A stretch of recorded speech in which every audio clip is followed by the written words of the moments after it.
Hello, everyone. This is George Suttles, Executive Director of Commonfund Institute. And I'm Amanda Novello, Senior Policy and Research Analyst at Commonfund Institute. And this is Espresso Chats, a podcast by Commonfund Institute, where we deliver short, strong shots of governance and leadership insight.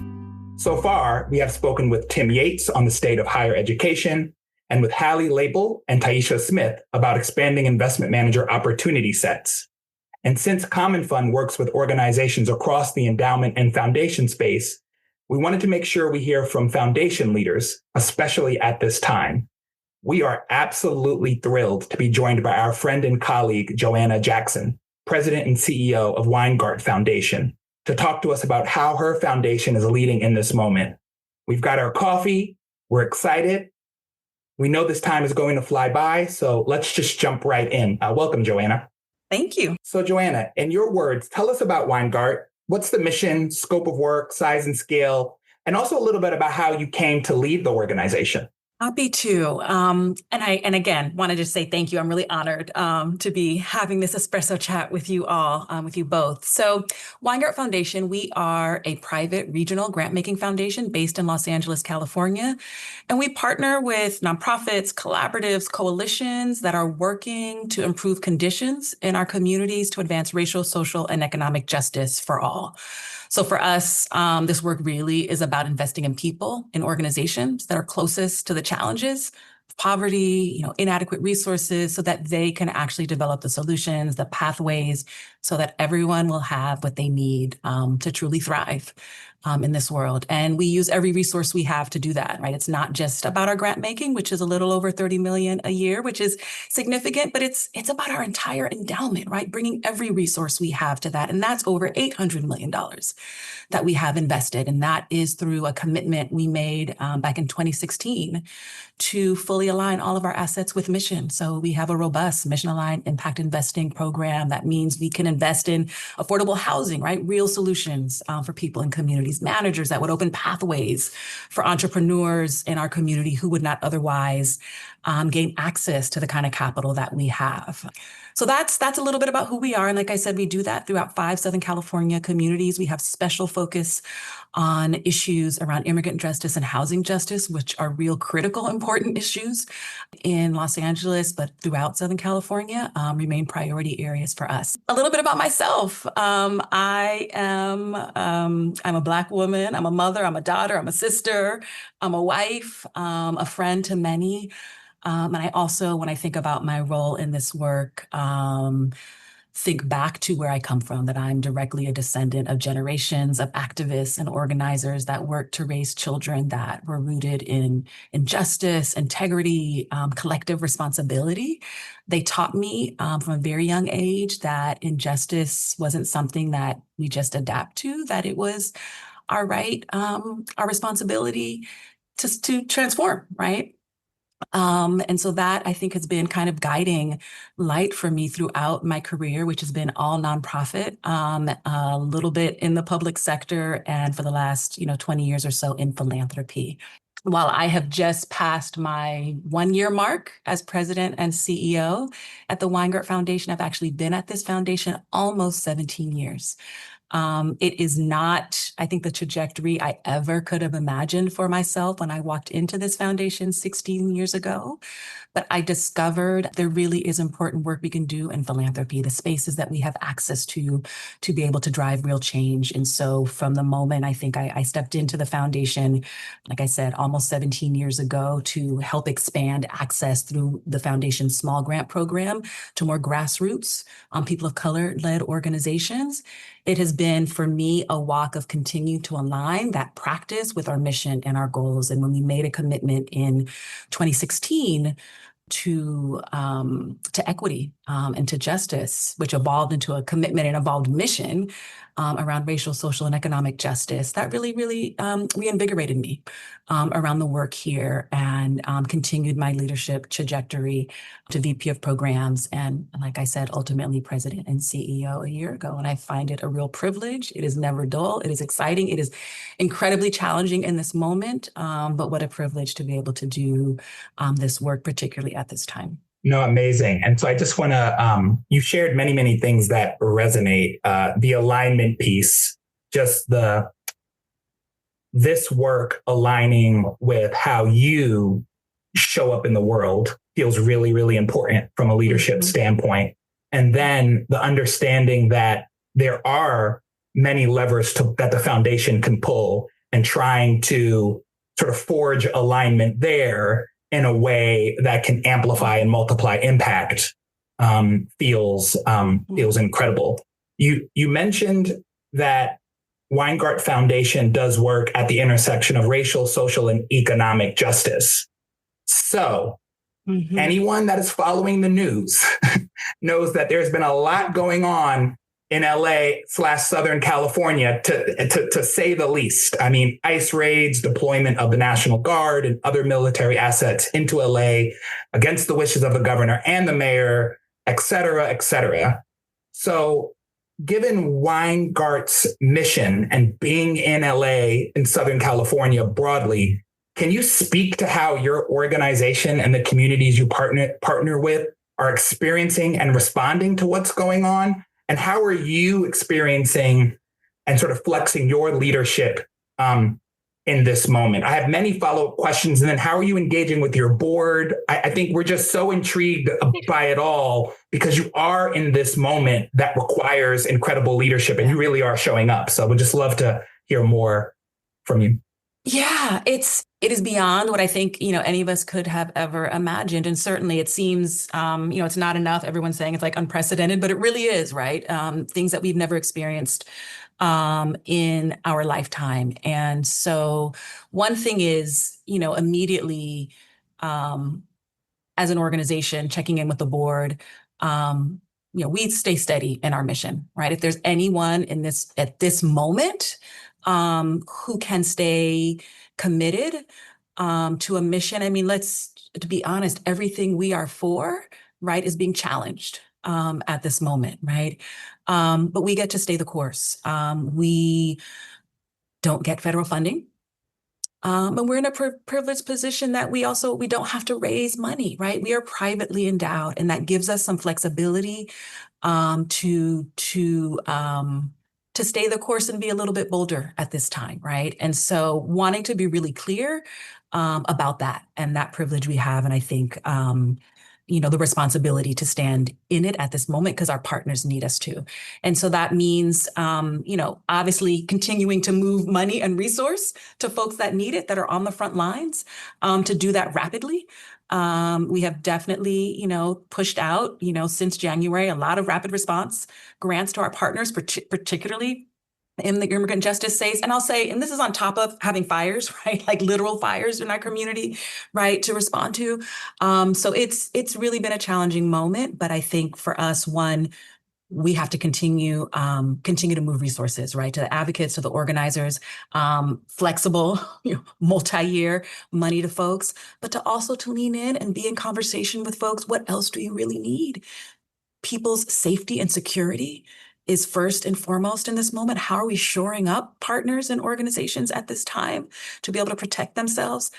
And there's also always in crisis, there is opportunity, and what we have really been leaning into, and there's an opportunity to do, is to build alliance and to kind of grow that alliance with partners, right? Like this isn't a moment where any one organization, can change the trajectory by themselves, right? And actually the power we have is collective, in our collective voice, in our pooling of resource, where we can, like I said, share voice. And so we have been a part of that, right? Of speaking out, right? Of sharing, with other foundations and nonprofit partners. I just got off a call actually this morning with our statewide CEO immigration table, right? Folks who are willing to come together and say, we are going to, yes, pool resources to create opportunities to push more money more quickly to partners so they don't have to wait, but to also to use our voice in that way, right? And sign on, where there are opportunities to share statements, to use our platform. This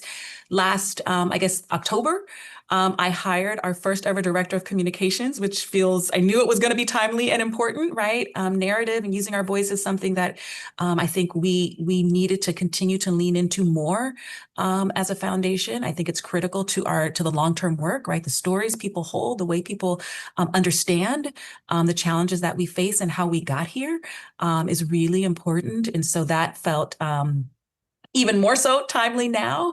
And so really pushing out, using our social platform, right? We have one, we can use it to be able to influence other folks. And now is a time we need to be, as I said, strategizing with partners, right? And then like a lot of foundations, the call is, in meeting this moment. And as you know, I'm a board member of GEO that I think has been really wonderful also and articulate in ways that, some of which I've already lifted up, like what can funders do, right, to meet this moment, the rapid response, the pooling, right, the giving, the legal support.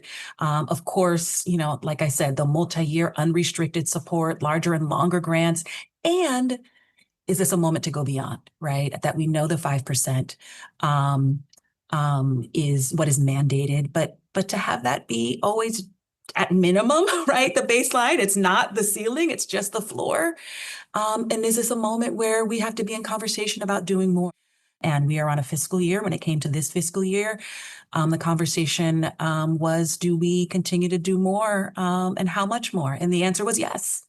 That we need to continue to do more. And you do. And I think, as you have to do, we brought our, advisors in, and what would it mean? What would it look like? Let's model out, right? If you did 1%, 2%, what's the long-term impact? And if we looked over a 25-year trajectory, right, the impact of doing an additional 1%, 2% more was really not that significant. But the opportunity for us, that every additional percent is additional $8 million. And what that could mean to folks right now is significant, right?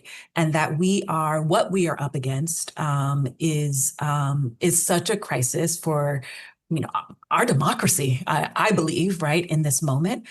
Certainly for the viability of our partners, right? I'm asking myself, where do we want to be on the other side of this?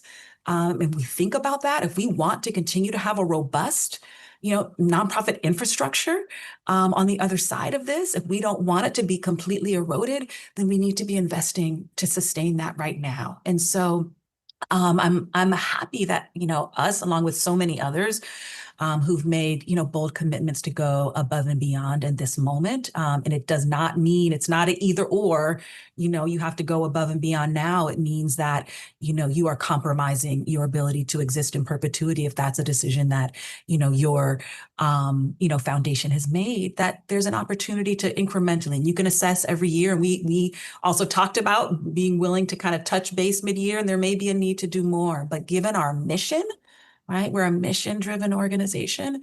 Our mission calls us to respond to the real crisis that our communities are confronting right now. I think you covered a lot of things that I wanted to ask about, how leaders are stepping up in this moment, coming together in partnership to really advance their missions and realize that they don't have to do it alone. And also about those strategic considerations. Like, we're always thinking about long-term viability, sustainability, intergenerational equity. And I think there is this question that comes up a lot about, what is the impact of spending more now to meet the moment versus saving it for later? So I would love if you could dig in a little bit into those conversations that you are having with your staff, with your board. Are there any challenges that you could lift up that you had to overcome that might be valuable for anyone else that's thinking about doing the same?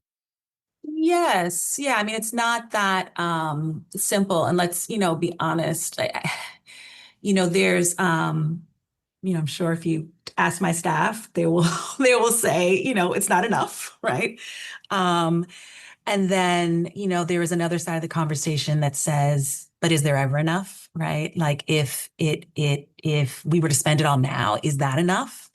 And so there is this balance between, understanding that kind of acting as if business as usual would get us through this moment, we know is not okay, that was not the option, right? And that was part of the conversation. If everyone is saying this is something we've never seen, that this is not a business as usual moment, then we've got to do something more, but how much more, right? There was a lot of conversation and continues to be a conversation of how much more. And I think if you ask staff, it would be even more, right? That it is as much as possible, put it all down now, right? Like just hand the money over. We are ever in existential threat to everything we believe in. It's now, and put it all out there.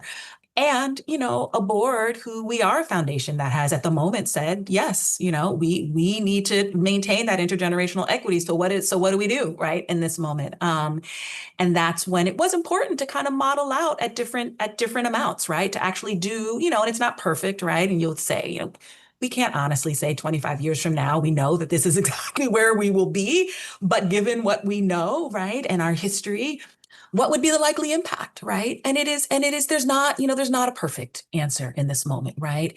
It is, but for me, reminding us that is actually our commitment is to mission, right? And there is a mission commitment. We are not, an investment firm, right? And we get to make the decisions, right? About what we do, year in and year out with our resource.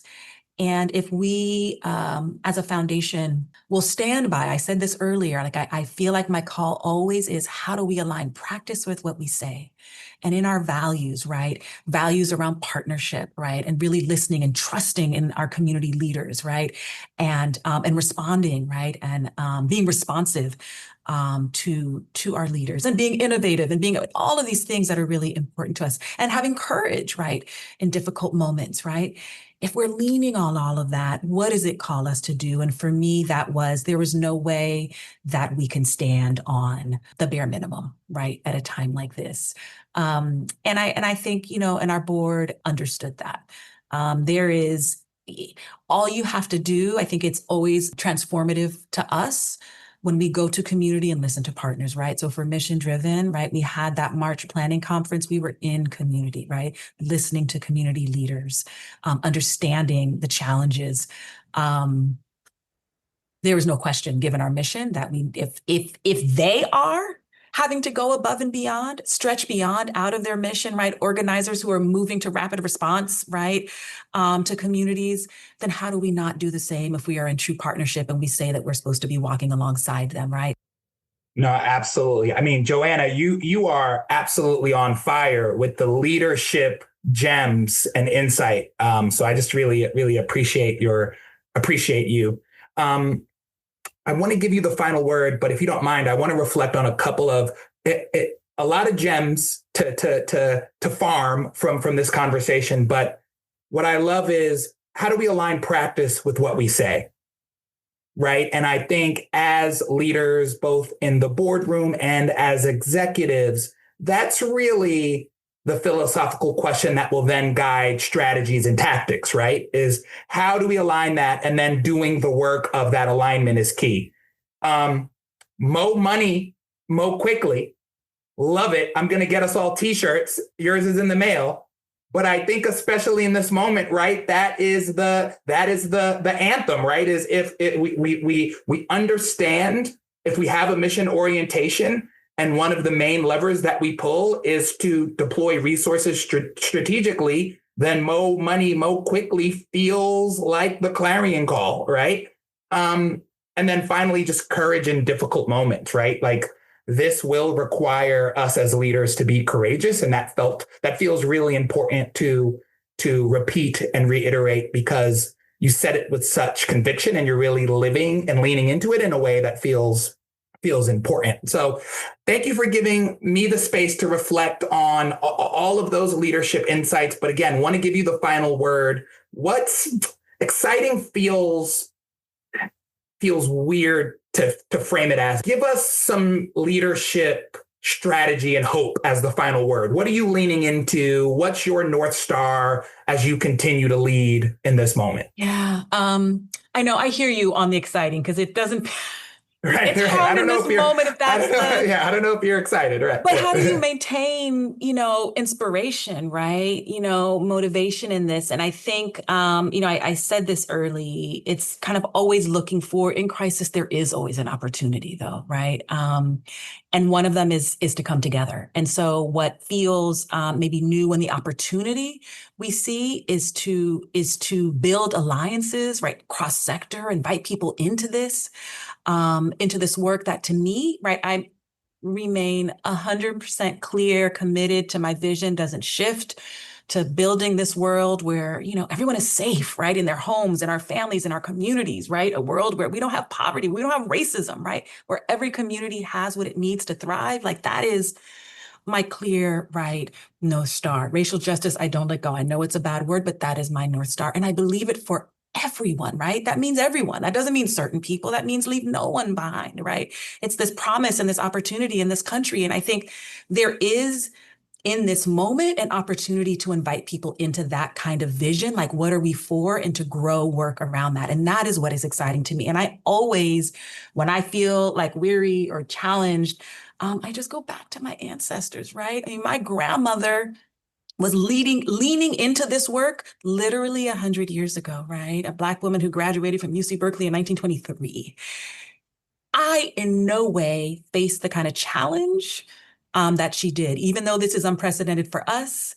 It is not unprecedented, right? The kind of challenge that people have had to face throughout history in trying to build this America for everyone.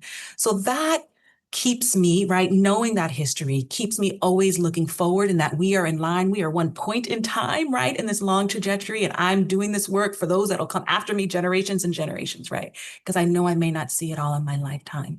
So in this moment, those are the kind of things that inspire me and excite me. And like I said, at a moment where so much is being dismantled, so much of the work, right?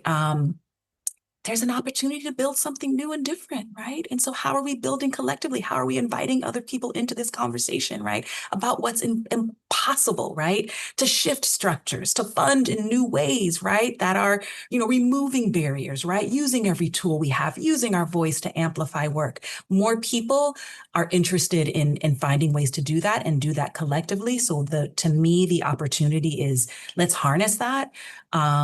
There is power in doing that collectively. And so that gives me inspiration, each day, right? What's possible when everything is potentially being torn down, we get to build something up. Maybe that is more beautiful and works more effectively for all of us. Amazing.